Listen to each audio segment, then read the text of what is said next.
వ్యర్థమైన మాటల వలన ఎవడనూ మిమ్మల్ని మోసపరచనీయకుడి. ఇట్టి క్రియల వలన దేవుని ఉగ్రత అవిధేయులైన వారి మీదికి వచ్చును. కనుక మీరు అట్టి వారితో వారై ఉండకుడి. మీరు పూర్వమందు చీకటి అయి ఉంటిరి, ఇప్పుడైతే ప్రభునందు వెలుగై ఉన్నారు. దేవుని స్తోత్రం. హల్లెలూయా. పూర్వం అయితే మీరు చీకటిలో ఉన్నారు, ఇప్పుడు ఎలా ఉన్నారంట? వెలుగై ఉన్నారు. దేవుని స్తోత్రం. ఇక్కడ మంచి మాటలు దేవుడు మనతో మాట్లాడుచున్నాడు ప్రియ సహోదరి సోదరా. ఎందుకంటే మనం చాలా మంది కూడా దేవునిలో ఉంటూ ఈ లోకసరంగా ప్రవర్తించేవారు ఉండమని దేవుడు మాట్లాడుచు ఉన్నాడు. మీరు బూతులైనను మరి సరచత్తులైనను మీ నోటు ఉచ్చరింపకూడదు. దేవుని స్తోత్రం. అందుకే 8వ వచనం ఒకసారి ఆ మాట చదువుకుందాం. కిందికి రండి.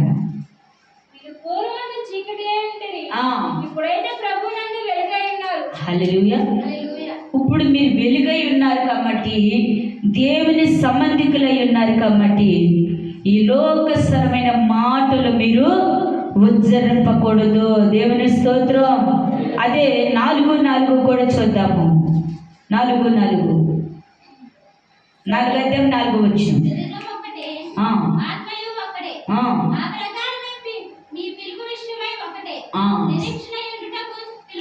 హల్లెలూయా. చూడండి ప్రియ సహోదరి సహోదరుడా, శరీరము చెప్పాలి, శరీరము ఆత్మ ఒకటే కదా.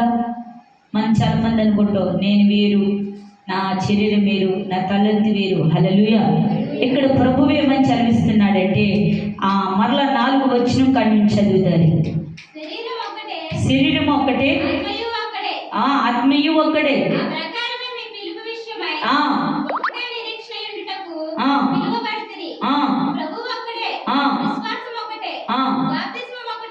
దేవుని స్తోత్రం. విశ్వాసం ఏంటంట చెప్పాలి. ఎన్నవాళ్ళు చెప్పాలి. ఎన్ని విశ్వాసాలు ఉన్నాయి? ఒక్కటే విశ్వాసం. హల్లెలూయా. బాప్తిస్మ ఎన్ని మార్లు ఉంది? బాప్తిస్మ ఒకటే బాప్తిస్మ. దేవుని స్తోత్రం. కానీ మనం ఎందుకు విశ్వాసము ఒకటిగా ఉండలే? చాలా రకాలైన విశ్వాసాలు, చాలా రకాలైన తలంతులు. కానీ బాప్తిస్మ ఒక్కటే. ప్రభు చదివిస్తున్నాడు. నువ్వు బాప్తిస్మ తీసుకున్నాక నీవు అనేకమైన తలంతులు కలిగి ఉంటున్నావు. నీ విశ్వాసం కూడా జారిపోతూ ఉంటుంది అనమాట. దేవుని స్తోత్రం.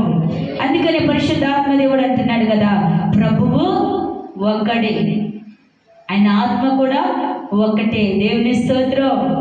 హల్లెలూయా. ఈ మందిరంలో ఒక దేవుడు, ఆ మందిరంలో ఒక దేవుడు, ఈ సంఘంలో ఆ సంఘంలో అలా కాదండి. నీవే స్థలంలోకి వెళ్ళిన ప్రభువు ఒక్కడే. కానీ నీ హృదయం మారకూడదు. నీ హృదయం కూడా ఒక్కటిగా ఉండాలి. నీ మనస్సు ఒక్కటిగా ఉండాలి. నీ తలంతు ఒక్కటిగా ఉండాలి.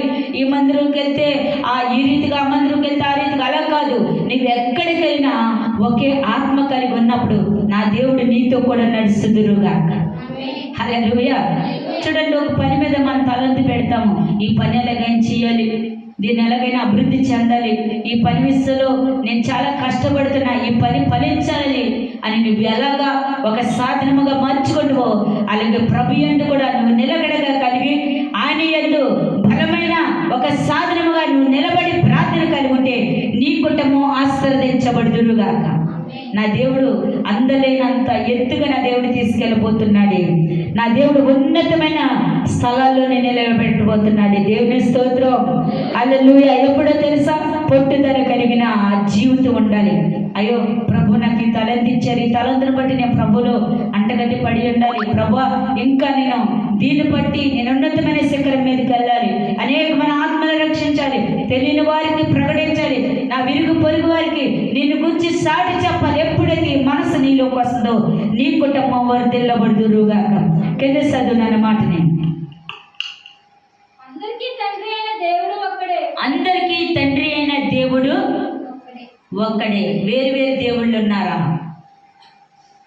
మనం అనుకుంటాము, నేను ఈ మూలన కూర్చున్నా, ఆమె అమ్మోని కూర్చుంది, ఆయన అమ్మోని కూర్చున్నది, ఎవరికి వారే ప్రార్థన చేస్తున్నాడు, దేవుడు వాళ్ళతోనే ఉన్నాడా అని అనుకోవచ్చు.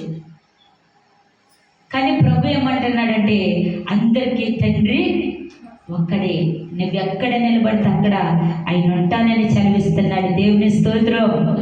నీ ప్రక్కనే నిలబడతాడు ఆయన. నువ్వు కన్నీరు కాల్చినప్పుడు నీ ప్రక్కనే నిలబడతాడు. నువ్వు దుఃఖముతో ఉన్నప్పుడు నీ ప్రక్కనే నిలబడతాడు ఆయన. నీ స్థితిగతులు మార్చగలవాడు. దేవుని స్తోత్రం.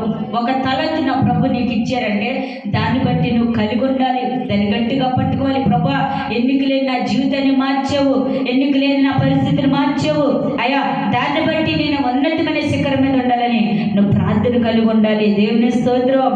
హల్లెలూయా, హల్లెలూయా. ప్రభు ఒక తలించారంటే దాని కొరకు నువ్వు ప్రార్థన కలిగి ఉండాలి. కానీ ప్రియ సహోదరి సోదరా, ఒక దినాన్ని నువ్వు పేదరికంలో ఉండవచ్చు, ఉంటాకి ఇల్లు లేక, తింటాకి భోజనం లేక, కట్టుకుంటే వస్త్రం లేక పేద స్థితిలో నువ్వు బ్రతికి ఉండవచ్చు. ఈరోజు నా దేవుడు కృపను బట్టి నిన్ను అందరి మీద ఉంచేదేమో, కానీ ఆ స్థితిని నువ్వు మర్చిపోతున్నావా? ఆ పరిస్థితిని నువ్వు మర్చిపోతున్నావా? నువ్వు ఆ దినాన తిన్న ఆ పచ్చడి మెతుకులు, ఆ గంజన్న స్థితిని నువ్వు మర్చిపోయి తిరుగుతున్నావా? మరలా దాన్ని జ్ఞాపకం చేసుకున్నట్లయితే నా దేవుడు నిన్ను ఆశీర్వదించగలుగునుగాక, అంచులంచులుగా నేను నా ప్రభు తీసుకుని వెళ్ళుదురుగాక. కలిగి దాన్ని పట్టుకోమన్నారు యేసయ్య. నీవు మొదటి స్థితిని ఇడిచిపెట్టి నీ ముందున్న దానికోసం ఆరుబాటు పడుతున్నావు, దానికోసం పరిగెడుతున్నావు, దాన్ని చూసుకుని విర్రవీగుతున్నావు, దాన్ని చూసుకుని పరిగెడుతున్నావు, కానీ నా దేవుని మాటని ఆగి ఆలోచించలేకపోతున్నావు. దేవుని స్తోత్రం. హల్లెలూయా, హల్లెలూయా. నువ్వెప్పుడైతే ఆయన కార్యములు ఎప్పుడైతే ఆగి ఆలోచించి ఆయన మాట ప్రకారం నడుస్తూ ఉంటావో నా దేవుడు నిన్ను ఉన్నతమైన శిఖరం మీద ఉంచబోతున్నాడు. హల్లెలూయా.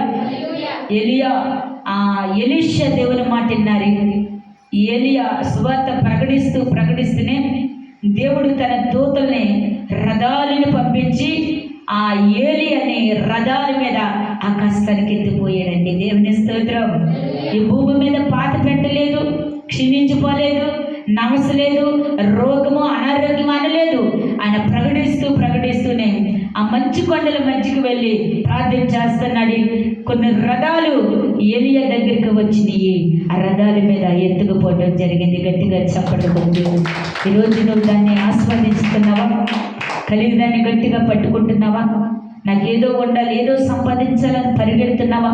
నువ్వు ప్రభు యందు ఆనందించే వ్యక్తివైతే ఆకలి పస్తులు, నిద్రలేని రాత్రులు, అనేకమైన దుఃఖములు నువ్వు కలిగి ఉంటే నా దేవుడు ఉన్నతమైన శిఖరం మీద నేను ఉంచగలుగునుగాక. హల్లెలూయా, హల్లెలూయా. మనం అనుకుంటూ ఏదో సంపాదించాలి, ఏదో చేయాలని ఎస్ అన్నాడు.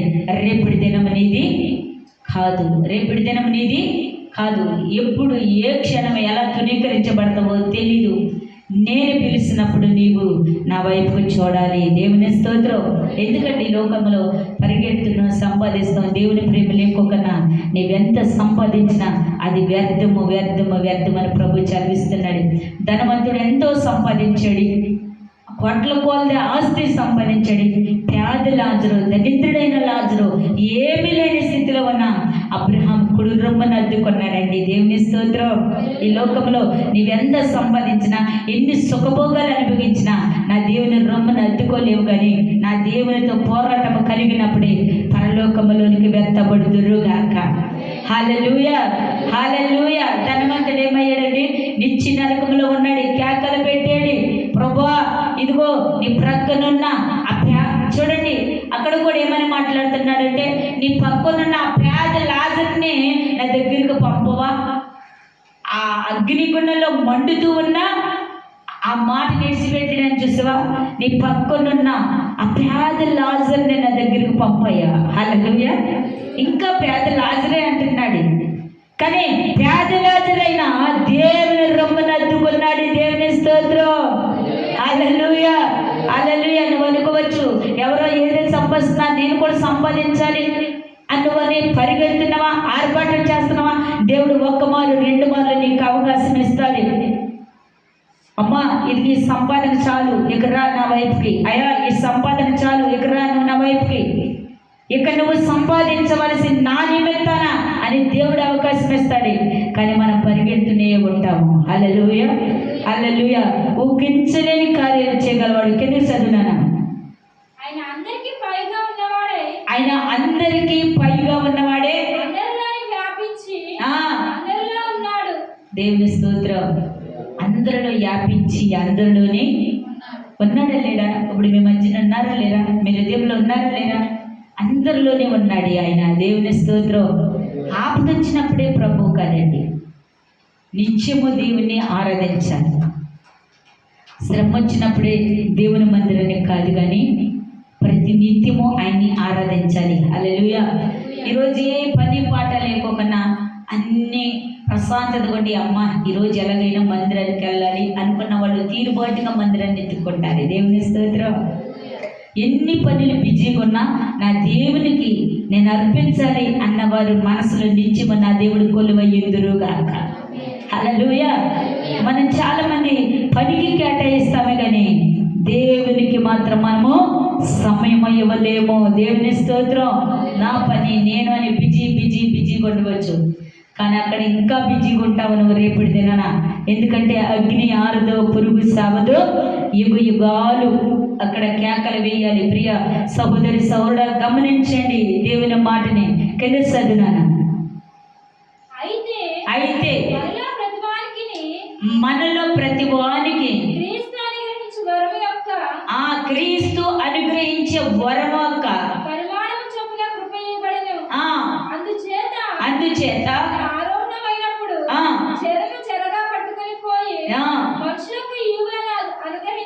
దేవుని స్తోత్రం. ప్రతి ఒక్కరికి ఒక్కొక్క వరం ఇస్తాడు దేవుడు. ఒకరికి వాక్యం వరం, ఒకరికి పరిచర్య వరం, ఒకరికి భాషల వరం, ఒకరికి అర్థాలు చెప్పేవరం, ఒకరికి పాటల వరం, ఒకరికి ఆరాధన వరం, ఒకరికి ప్రార్థన చేసేవరం, ఒకరికి వచ్చే వారికి వెళ్ళే వారికి పరిచర్య చేసేవారు. మన కొంతమంది అంటే నువ్వేంటి వాళ్ళ దగ్గర అయ్యుడుతూ ఈయుడుతూ 500 అదొక పరిచర్య ప్రభువు ఇచ్చేది. నువ్వు వెళ్ళి వారం మందిరం ఓడవలసిన అవసరం లేదు, వాళ్ళ వాక్కుల్లో ఓడవలసిన అవసరం లేదు. వాళ్ళకి ఎందుకు నువ్వు పని చేస్తున్నావు? చాలా మంది అలా మాట్లాడుతూ ఉంటారు. కానీ దేవుడు అంటున్నాడు, ఒక్కొక్కరికి ఒక్కొక్క వరాన్ని నేను ఇచ్చేదను. దేవుని స్తోత్రం. హల్లెలూయా. నిన్ను సేవలోకి రాకమనుపు, నేను ఆ దేవుని దర్శనాన్ని పొందుకో క్రితం నేను దైవజనుల దగ్గరికి వెళ్ళి పరిచర్య చేసేదాన్ని, వారి వస్త్రాలు ఉతికేదాన్ని, అంట్లు కడిగేదాన్ని. ఇప్పుడైతే మనమేమి పేడ మట్టి తెచ్చుకునే పని లేదు. మట్టి తెచ్చుకుని అది మేగి పేడ తెచ్చుకుని అలుక్కుని అది శుభ్రం పరిచి నేను వస్తాం జరిగేది ప్రతి నెలలో. దేవుని స్తోత్రం. హల్లెలూయా. నేను ఎంతగానో పరిచర్య, అవసరమైతే వంట కూడా చేసేదాన్ని. ప్రియ సహోదరి సోదరా, ఆ పరిచర్య నా దేవుని ఎదుటి చేయమంటే ఈరోజు నీ రీతిగా నా దేవుడు నన్ను నిలబెట్టాడు. ప్రతి ఒక్కరు కూడా ఒక సేవకుల ద్వారా పరిచర్య చేయబడితే దేవుని మహిమలో ఎత్తబడేవారుగా ఉంటామో. దేవుని స్తోత్రం. హల్లెలూయా, హల్లెలూయా. నువ్వు ఎప్పుడైతే బలమైన పరిచర్య కలిగి ఉంటావో దేవుని మహిమను చూస్తావు. మొన్నటి దినాన హిందువులు వాళ్ళు ఆమె దగ్గరికి ప్రార్థనకు వచ్చింది రాత్రికాల సమ్మలో. వాళ్ళతో వాళ్ళ చుట్టాల అబ్బాయిని కూడా ఎంపడి పెట్టుకొచ్చింది. వస్తుందనే నాకు ప్రైజ్ లాడ్ అక్క అన్నాడు. ప్రైజ్ లాడ్ నాన్న మందిరంలోకి వచ్చేది. చక్కగా మాటలు చెప్పాడు. నేను ఫెలోషిప్ సంఘానికి వెళ్తాను, జంక్షన్ దగ్గర మా ఊరు, నేను అక్కడ 20 సంవత్సరాలు వారి చేతి కింద పరిచర్య చేశాను, నేను రక్షణ పొందాను అన్నాడు. రక్షణ అంటే ఆ సవాసంలో బాప్తిసం పొందటం కాదు, వాళ్ళకు ఒక దర్శనంలో వాక్యం కనబడితే రక్షణ పొందినట్టు. వాళ్ళు ప్రార్థన చేసేటప్పుడు, ఉపవాస ప్రార్థన చేసేటప్పుడు వాక్యం కనబడింది అనుకో, అదే రక్షణ. ఇక రక్షణ పొందినట్టే. అట్లాగా నేను రక్షణ పొందాను అన్నాడు. సరే మంచిది రానన్నా ప్రార్థన చేశాం. నాకు ఎక్కడ లేని ఉగ్రత వస్తుంది, ఆపుకున్నా అది ఆగట్లా, అంత ఒళ్ళంతా మంటలు మండుతుంది. దేవుడు మాట్లాడటం ప్రారంభించారంట ఆమెతో. తర్వాత ఆయన దగ్గరికి గట్టిగా కేకలు వేసి వెళ్ళే వరకే ఆయన కొంచెం దూరం వెళ్ళాడంట. కళ్ళు తెరుతున్నాను, నువ్వు మందిరంలో కూర్చుంటే కూడా అర్థం లేదు, మంచిని బయటికి వెళ్ళాను. అలా చూశాడు. ఇది అపరితమైన తలం కాదు, పవిత్రమైనది. నీవు ఆ రీతిగా ఉండి ఈ స్థలం తొక్కడానికి నా ప్రభు అంగీకరించడం. నువ్వు పొరుగు అబ్బాయి కాబట్టి చూసాను, లేదంటే కొట్టేద్దును అన్న. ఆయన గబుబా చెయ్యి కట్టుకుని గడగడా ఉనికాడు. నువ్వు గడగడా వాడే కంచి వాళ్ళు ఎన్ని మాట్లాడినా నా దేవుడు సమస్తం చూపించగలవాడు. నువ్వు మందు పట్టుకుని ఇక్కడికి వచ్చావంటే అలా తలకాయ ఇప్పుడు మళ్ళీ వాసన రాగానే పుల్లుగా చెట్టు కొట్టి వచ్చాడు. ఆ చెట్టు వాసనకి కళ్ళు తిరిగిపోతుంది. కానీ సమస్తమే విరుగున్న దేవుడు. దేవుని స్తోత్రం, హల్లెలూయా. గడగడ వణుకుతూ బయటికి వెళ్ళిపోయాడు. ప్రియ సహోదరి సోదరుడు, ఎందుకంటే